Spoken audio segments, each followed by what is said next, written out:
So as a quick commercial break, let me just run back to fantasyflight.com.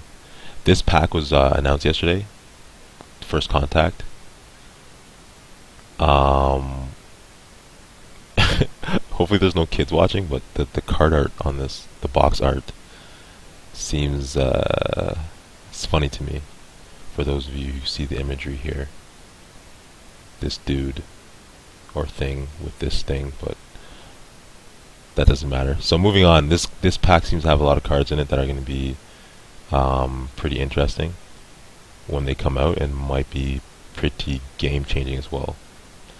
So obviously Rachel Beckman, which I talked about earlier, who is also down here, spending $8 for an additional click. It's kind of like when you drop a pro contacts when you only have 5 credits. Yeah, you're gonna be broke for a second, but the gains outweigh the loss of that 5 credits. You're gonna get the 5 credits back as you draw up with ProCon, and with Rachel, you're gonna get those 8 credits back by having an extra click to use each turn. So I think that's gonna be unreal, an unreal card. Second, this one here, Duggars, which, as my buddy Tim said, is like wild side on crack.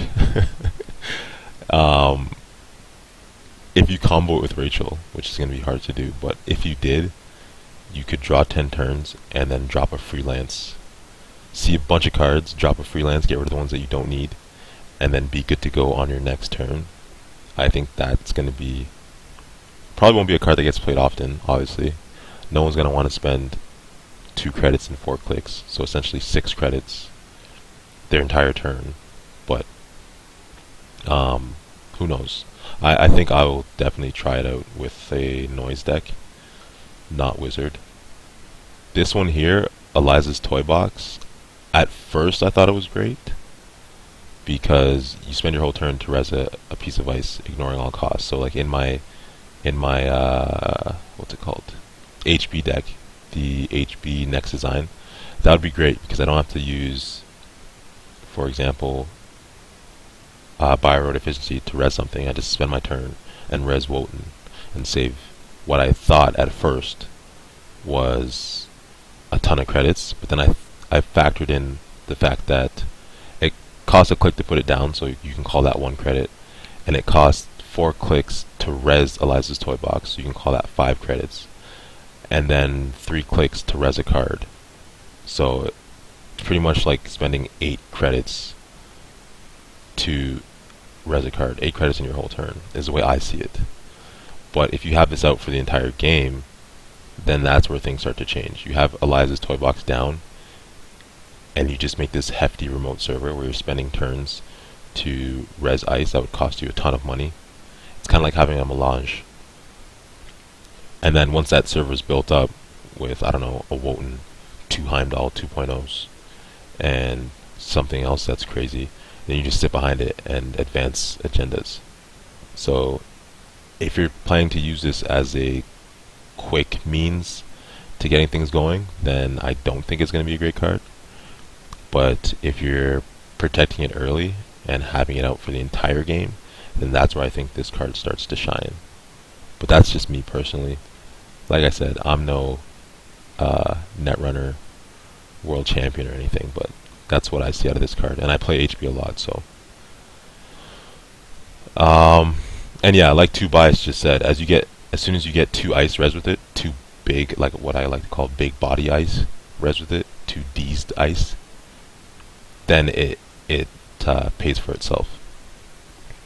There's a couple other cards. These ones are harder to see because FFG decides that they don't want to put these ones in too high of a resolution. Manhunt. This card is not trashed until another current is played, so it's a current. The first time the runner makes a successful run each turn, trace 2. If successful, give the runner 1 tag. Having this card out as a current and playing, I don't know, NBN Tag and Bag, or if you could get to splash it in Wayland, the Corp has to worry about spending money to break through ice every turn, and then they have to worry about getting traced after they've spent all that money to break ice or trash a Sansan. and then they're going to end up taking a tag. So this is going to be a card that, just because this card comes out, I think a lot of people are going to be playing Currents on the runner side just to be able to push this out of play. So that's going to be another interesting card. And Port Anson Grid, I know what it does, or I knew anyways. I remember seeing the actual card, but now I can't remember. And I don't know if there's a link here. And there's no link. Oh wait, yes there is. Here it is.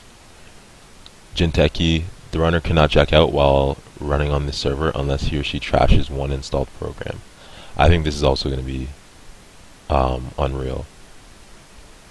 It's gonna force people to trash programs that they don't want to trash. Like for me, for example, if I run a server with this in it, with just my Morningstar out, like I did all last game, just having Morningstar, and somebody pops that card on me, then I'm screwed. Because it's either I go all the way through, or I trash Morningstar. And you're going to expect that they're going to put stuff in the server that is going to screw you over anyways. Like a Samurai, for example. And I'm going to just take all types of net damage. So Jinteki is going to be really, really strong coming out of Honor and Profit. They're going to be pretty scary, I think.